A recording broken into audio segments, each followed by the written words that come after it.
Hello, my friends. It's Matt. This is the 10-Minute Bible Hour podcast. And if you didn't listen to yesterday's episode or like the last 2 days worth of episodes, today is going to be disappointing. And you're going to be like, I don't know why people listen to this show. Like, it just seems like you're making us sit through you doing the work to prepare the podcast. That's dumb. You should do the work beforehand and not waste our time. That'd be a reasonable critique, except we totally set up this great question over the last 2 days regarding Galatians 4, 1 through 5. Paul is doing one of two things here.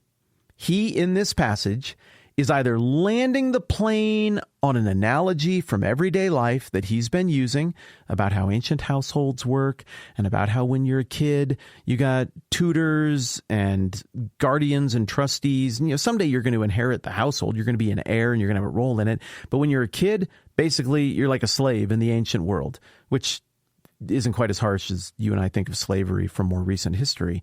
And you don't have all the rights and you don't have all the ownership, but you're learning the ground rules, you're learning how things work.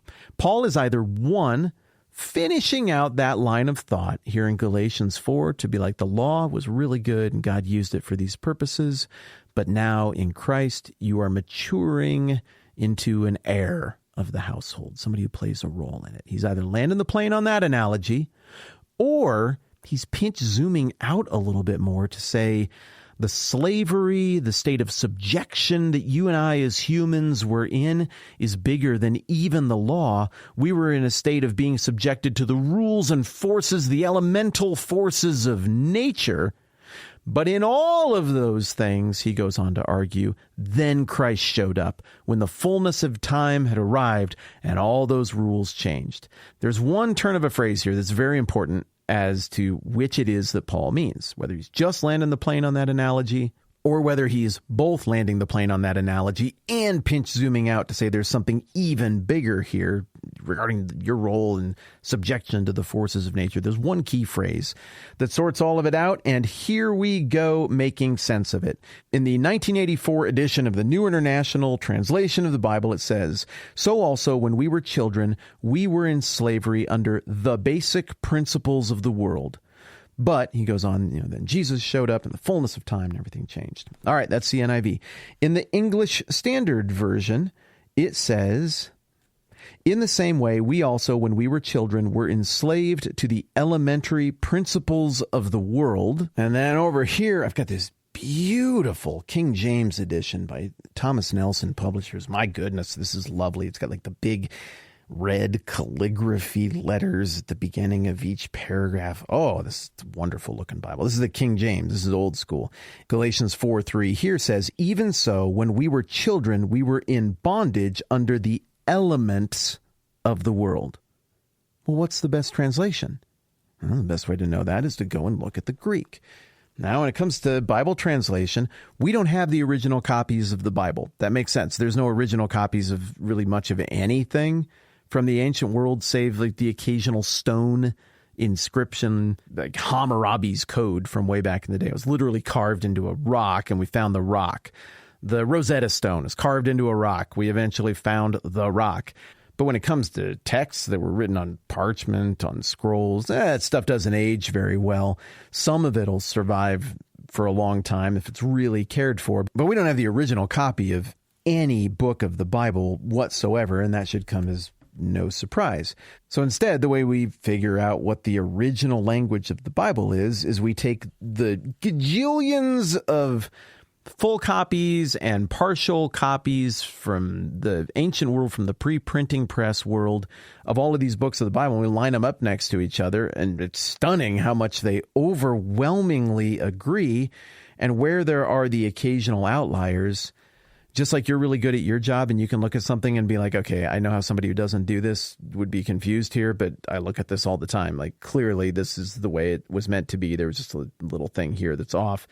Like, this is what's supposed to be. In the same way you can do that with whatever you're great at, so people who look at texts for a living can easily look at it and almost always without controversy discern this is what the text said.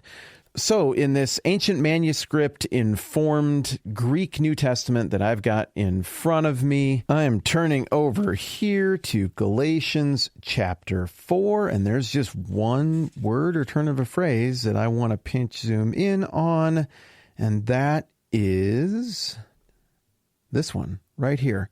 In Greek, this word that's getting rendered elemental or elements in the King James is, I got to sound it out, it's stoichion. Stoichion. I think I'm saying that right. All right, there's our word. Now, I've got this thing called a lexicon. It's like a dictionary of all the Greek words, the ancient Greek words that get used in the Old Testament. And there's just a simple code here for that word. Every word gets assigned a code letter in the Strong's lexicon. It's G4747 is what I'm looking for. So, or G4748, depending on the form. Okay. Looks like this is basically used to convey the idea of element or elemental, rudimentary, principle, like the most fundamental level of a thing. Okay? Seems like the King James is maybe going with the most literal translation here based on what this word is. Now, I can dig a little deeper on this other resource I have over here that tells me other places outside the Bible where this kind of language is used, called Thayer's Greek Lexicon. And this points me to a whole bunch of places not in the Bible where this same ancient Greek word stoichion was used, this word for elements or elemental. That points me toward a book that I have on my shelf by Plato called the Timaeus. I have this book because it was assigned to me in a class one time in grad school, and it was a very challenging read for me, but also it's the moment in my life where I realized, whoa, the old video game, earth, wind, fire, water, elemental constructive things, that's from Plato. That's from the ancient Greeks. It's not just video game lore. Oh, fascinating. And in the Timaeus, which is a book about, not really a book, it's a dialogue about the nature of things, the nature of nature and existence and where everything came from. A lot of Plato's ideas for how existence came into being, how it's held together, what it all really means, are born out of this dialogue, the Timaeus. In the Timaeus, there's a character named Timaeus who's talking with some other people, including Socrates, and they're all talking about where everything came from. And Socrates, he likes Timaeus. He compliments him. He's like, "Excellent, Timaeus. I like your manner of approaching the subject. Proceed." And Timaeus takes Socrates' permission to keep talking. Socrates is clearly the big important person in the room. He goes on to say a bunch of stuff that is very interesting, and I'd like to read it all to you, but I'm just going to skip to where he uses this term, stoichion, which is here. "And as the world was composed of solids between the elements, stoichion, of fire and earth, God placed two other stoichion elements of air and water and arranged them in a continuous proportion." And this is fascinating.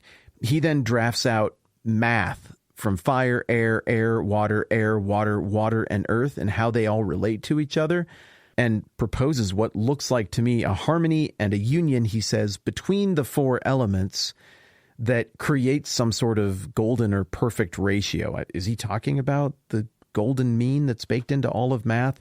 I don't know. This is complex, and I'm doing this on the fly, and I don't want to try to sort through everything that Timaeus said 2,360 years ago right now because it's complicated. Here's what I'm driving at. Stoichion, at least 350 plus 50, 400, 410-ish years before Paul used that word, was being famously used to talk about the guts of nature, the stuff that makes nature what it is. And Paul, who is clearly a mega genius and clearly well-informed on the history of philosophy and everything else, he chose to use the word stoichion here. Well, there are other words that he could have used here that would have been more in keeping with the theme of a noble estate and a young person growing up in that estate and eventually going through a rite of passage and ascending into a role as an heir and an agent of the noble house or the kingdom, being robed in the noble attire of his father, with his house sigil on him. He could have leaned into a whole bunch more stuff there, but instead he goes to this very well-known word, this very well-known language about these elements that Timaeus is talking about, that Socrates and Plato are discussing, these things that the Greeks would have thought of as being the groundworks, the undergirding, the framework of everything. In the physical world, nothing exists that is beyond this. Now, they believed in an abstract world, but in the physical world, everything's made of that. And all the math that makes order and morality come out of it is born out of a simple equation, a mathematical relationship between those four elements. I think it's way more fun and interesting to give Paul the benefit of the doubt here and give him credit, given how much he nods to Greek stuff in other parts of the New Testament, to assume that what he's doing here is doing one of those, hey, if you caught it, great, this is going to be more fun. If you didn't, you didn't catch it, it's still totally going to work. I use this example all the time. This is probably the fifth time in the history of the podcast I've said this. If we're going along and you and I are having a conversation, or like I'm giving a talk in front of a bunch of people, it's very, very important. And I'm talking about how fleeting life is and about how much our stuff is, it all turns into dust and you don't get to keep it. Maybe I'm talking about the Sermon on the Mount and how you got to store up treasures for yourself where moth and rust don't destroy and where thieves don't break in and steal. I might just drop in the middle of all of that some phrase like, you can cling closely to your empire of dirt, but eventually it'll just slide through your fingers. Now, if someone is familiar with 9 Inch Nails, the band, Trent Reznor, Johnny Cash, who famously covered a song called Hurt, written by 9 Inch Nails' Trent Reznor, then they're going to have all the imagery of that Johnny Cash song that he made, that he covered at the end of his life. They're going to have all the darkness of the imagery of the band 9 Inch Nails and everything that goes along with that line, my empire of dirt. And it's going to bolster and enhance what I'm saying, because it's just with one turn of a phrase, it conjures a mountain of imagery for people who are in the know. But I'm guessing there are a lot of you here who are like 9 Inch what? Trent who? Johnny Cash. Well, all of you have heard of Johnny Cash. Maybe you didn't know he covered that song. It just doesn't resonate with you. It doesn't mean anything. But also, if I say my empire of dirt, you don't need to know the song. You can kind of figure out what that means. It's good enough. Even if that flies right by you, great. I'm going to keep plugging away at this and doing all of this in real time in one sit-down session at the desk here, but there's no way I'm going to subject you to all of this in one episode. So we're going to continue this fun little exercise in doing Bible work and trying to understand this with our own brains and our own eyes tomorrow, picking right up where we left off, which will be literally wherever Jeff decides to insert this little transition that I'm recording after the fact. So I'm going to keep working on this, and I'll see you tomorrow. I'm Matt. This is the 10-Minute Bible Hour Podcast. Let's do this again soon.